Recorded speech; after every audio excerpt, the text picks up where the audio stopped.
Hello everyone.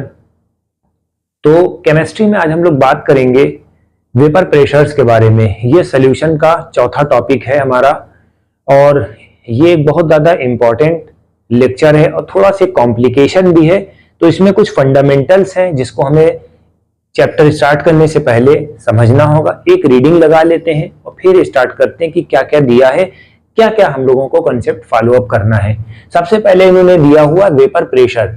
सबसे पहले vapour के बारे में बात करना है, फिर वेपर प्रेशर कैसे लगेगा, क्या चीज होगा, किसमें, लिक्विड सोल्यूशन में, राइट। दूसरा पॉइंट क्या है, vapour pressure of a liquid liquid solution. तो ये हमें पॉइंट समझना है। तो इस तरह से होगा। सबसे पहले ये देखते हैं कि जैसे मान ले कि वेपर प्रेशर होता क्या है।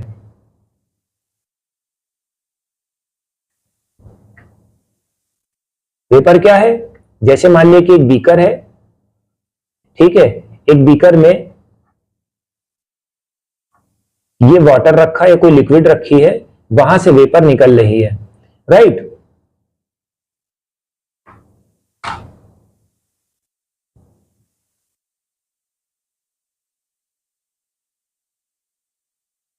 ठीक। अब जैसे मान लिया कि ये निकल रही है, अब इसमें होता क्या है कॉन्सेप्ट कि वेपर का मतलब क्या होता है, जब हम हीट देंगे तो वहां पर यहां से वेपोराइजेशन होने लगेगा।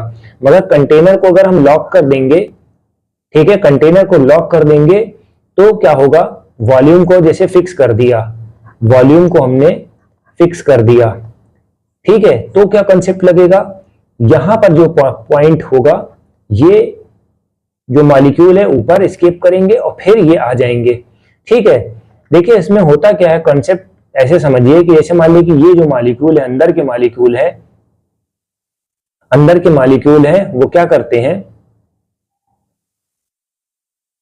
ये मॉलिक्यूल है, ये सेंट्रल एटम पे फिक्स है, ठीक है।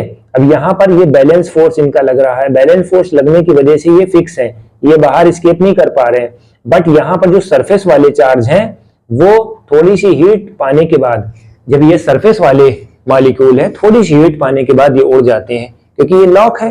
जब ये लॉक है तो ये फिर टकरा के फिर से वही आ जाते हैं, ठीक है।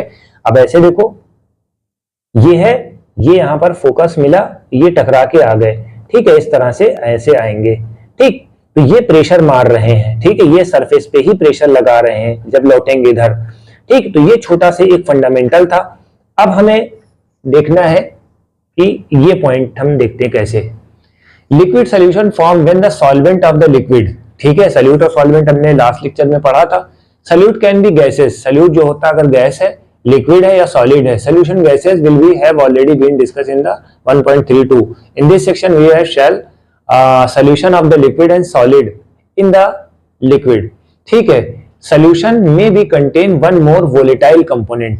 अब यहां पर क्या बात होगी, वोलेटाइल कंपोनेंट। वोलेटाइल का मतलब क्या होता है, अब किसी कंटेनर में दो वोलेटाइल मिक्सचर को रखेंगे तो वो उड़ जाएंगे, एस्केप कर जाएंगे, ठीक है। एक पॉइंट आप ये माइंड में रखिए। जनरली लिक्विड सॉल्वेंट जो होता है, ठीक है, लिक्विड सॉल्वेंट जो होता है, एक सॉल्यूट होता है, एक सॉल्वेंट होता है। लिक्विड सॉल्वेंट जो होता है वोलेटाइल है, ठीक है, और सॉल्यूट में और मे नॉट बी वोलेटाइल, ठीक है।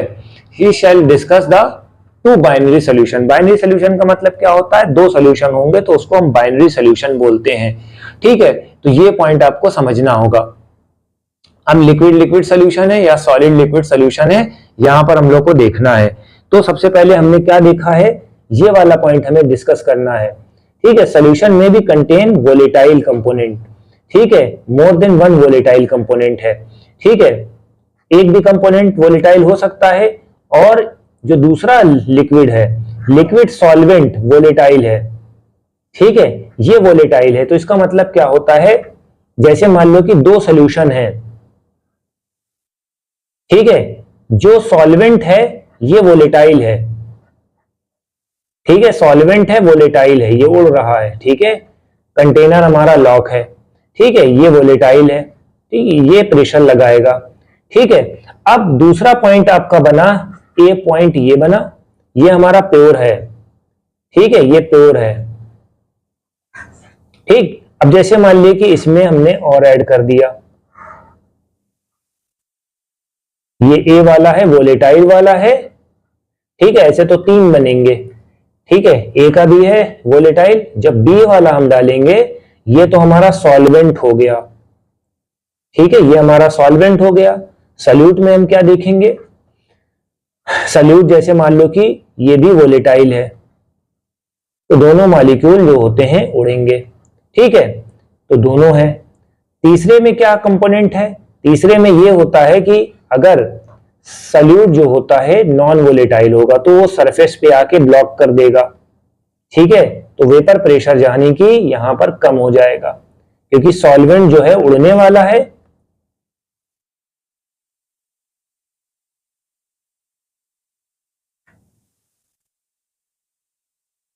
सॉल्वेंट जो है उड़ने वाला है और ये ऊपर वाले जो है लॉक करे हुए हैं। ठीक है, जो नॉन वोलेटाइल मिक्सचर होता है, ठीक है, जो नॉन वोलेटाइल मिक्सचर होता है वो वोलेटाइल को ब्लॉक कर देता है। ठीक है, इस वजह से पार्शियल प्रेशर कम हो जाता है। ठीक है, तो अब समझ में आया ये चीज है। अब फिर से रिवर्स होते हैं, हम देखते हैं कि क्या है। देखिए, पार्शियल प्रेशर का मतलब क्या होता है कि जब यहां पर जो गैसेस हैं या लिक्विड है, कुछ भी है, ये क्या कर रहा है, वेपर बन रहा है, लिक्विड से वेपर बन रहा है। ठीक है, इस तरह से डायनेमिक इक्विलिब्रियम हो जाता है। ठीक है, डायनेमिक इक्विलिब्रियम जब आ जाएगा तो यहां पर पार्शियल प्रेशर लगने लगेगा। ठीक है, पार्शियल प्रेशर। ऑलराइट, तो ये पॉइंट आपका हो जाना चाहिए, आई थिंक सो। ठीक, अब हम कुछ पॉइंट और देख लेते हैं दूसरे से।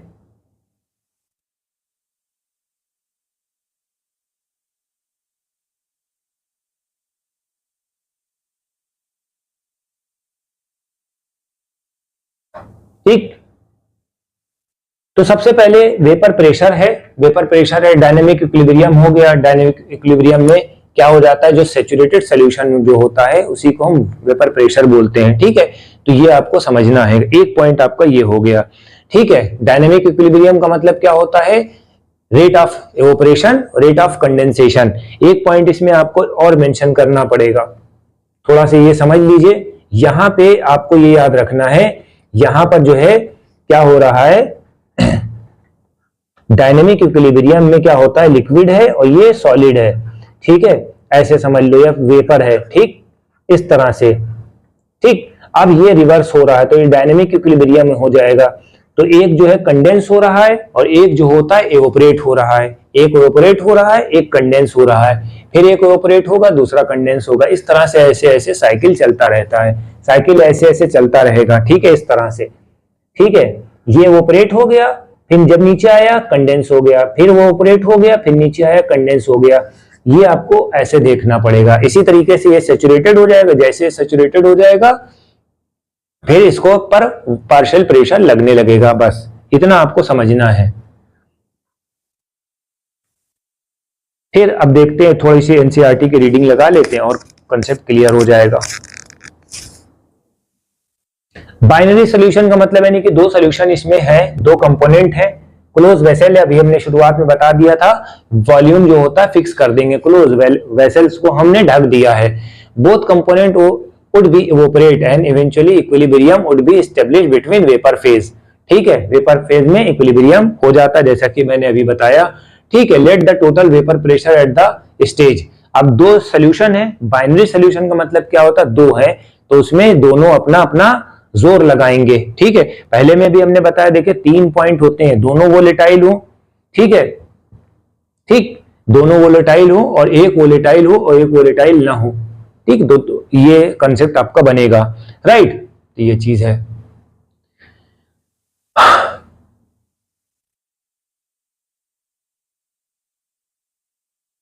Partial vapour pressure to component 1 and 2 respectively. ठीक है, पार्शियल प्रेशर 1 कंपोनेंट लगाएगा या 2 कंपोनेंट लगाएगा। ठीक है, तो इस तरह से मोलर फ्रैक्शन भी बढ़ाते जाएंगे, जिसका जिसका मोलर फ्रैक्शन बढ़ाते जाएंगे उसका पार्शियल प्रेशर बढ़ता जाएगा, कंसंट्रेशन के प्रोपोर्शनल होता है। राइट, तो ये चीज आपको थोड़ा सा ध्यान रखना होगा, ये चीज याद रखना। मोलर फ्रैक्शन अगर x का है तो पार्शियल प्रेशर x की तरफ बढ़ता जाएगा, क्योंकि वहां x के मॉलिक्यूल ज्यादा हो जाएंगे, जब ज्यादा हो जाएंगे तो ज्यादा इवेपोरेट करेंगे। ऑलराइट, ये चीज आपको थोड़ा सा ध्यान रखनी होगी। ठीक,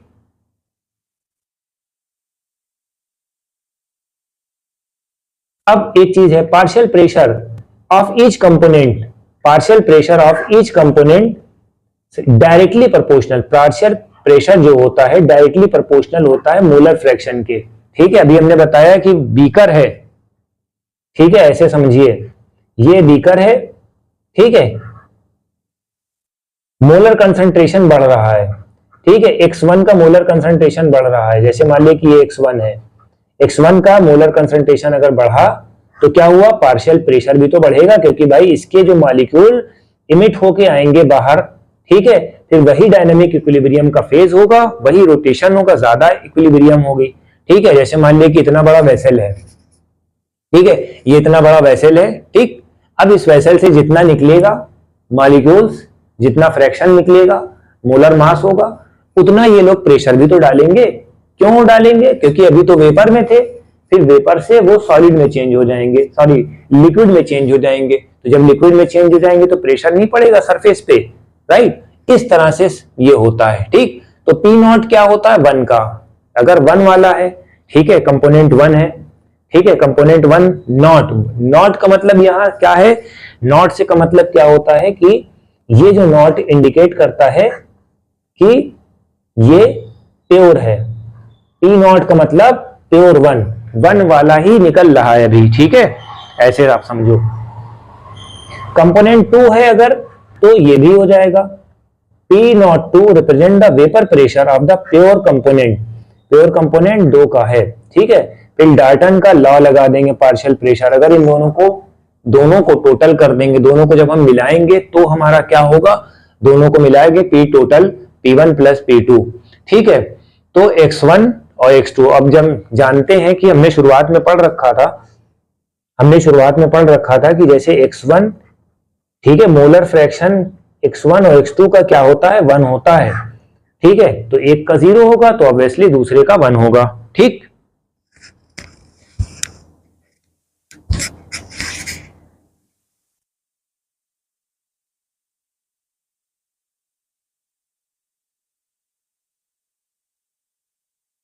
इतना क्लियर हो गया, तो ये पॉइंट आपको मेंशन करना होगा।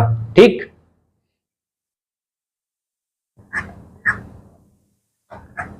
Total vapour pressure over the solution can be related molar fraction, ठीक है, मोलर फ्रैक्शन के ऊपर डिपेंड करता है, ठीक है, total vapour pressure over the solution very linearly with the molar fraction of component 2, अगर दूसरा कंपोनेंट आ जाएगा तो लीनियरली हो जाएगा, अभी डायग्राम शो करे दे रहे हैं इसको, ये वाला है, ये वाला डायग्राम आपको पढ़ना है। अब देखिए ये वाले डायग्राम में हमने क्या दिया हुआ, सबसे पहले x1 दिया हुआ है, x1 है और x2 है, ये क्यों दिया गया है ये आपको समझना पड़ेगा। सबसे पहले देखिए x1 और x2 का जो सम होता है वो 1 होता है, यानी कि मोलर फ्रैक्शन 1 और molar fraction 2, x1 plus x2 is equal to 1 होता है। ठीक है, अगर x1 जो है 1 है तो ऑब्वियसली x2 0 होगा, ठीक है, तो x2 का जो है 0 है तो यहां से स्टार्ट होगा P2 जाएगा, ठीक है, और यहां पर प्रेशर जो होता है, पार्शियल प्रेशर जो होता है ये क्या है, P1 का है, तो ये P1 का हो जाएगा, यानी x1 है, अगर x1 है तो P1 हो जाएगा, राइट, x2 है तो P2 हो जाएगा। अब इसमें दिया है P2 ज्यादा है, ठीक है, इसका पार्शियल प्रेशर P2 का जो पार्शियल प्रेशर है ज्यादा होगा P1 से, ठीक है, चलिए रीडिंग लगा लेते हैं। ठीक है, plot P1 P2 versus the fraction of x1 x2 of A solution give the linear show, 1.3 में ये दिया हुआ है, राइट। इसमें होता क्या है, लाइन 1 दी गई है, ये लाइन दी गई है और ये लाइन 2 दी गई है, ये बहुत इंपॉर्टेंट ग्राफ है, ठीक है, इन दोनों का जो सम होता है यूनिटी होती है, x1 प्लस x2 जो होता है क्या होता है, 1 होता है। अब अगर हमने x1 ले लिया है तो x1 की वैल्यू 1 हो जाएगी, 2 की वैल्यू 0 हो जाएगी, इस तरह से देखो x1 plus x2 is equal to 1, अगर यहां पर x2 0 हो गया तो ऑब्वियसली x1 जो है 1 हो जाएगा, खत्म। ठीक, अब देखते हैं सिमिलरली 3 क्या है, ये प्लॉट है, P टोटल है, ठीक है, अभी छोड़ दो इसको, maximum value of P total P1 and the maximum value of P2, ये maximum value of P1 maximum value of P2। ये है एज्यूमिंग दैट द कंपोनेंट 1, ठीक है, 1 is less volatile than component 2, यानी कि ये जो डायग्राम दिख रहा है क्या है, P2 जो होता है ग्रेटर वोलेटाइल है, ठीक है, और P1 कम वोलेटाइल है, ये आपको ध्यान रखना होगा, ठीक है। The composition of the vapour phase equilibrium में हो जाता है by the partial pressure of the component, ठीक है, ये चीज आपको थोड़ा सा ध्यान रखना होगा। यहां से स्टार्ट होगा P1 का और ये जो है P2 का है, ठीक, इस तरह से ग्राफ बनेगा, ठीक।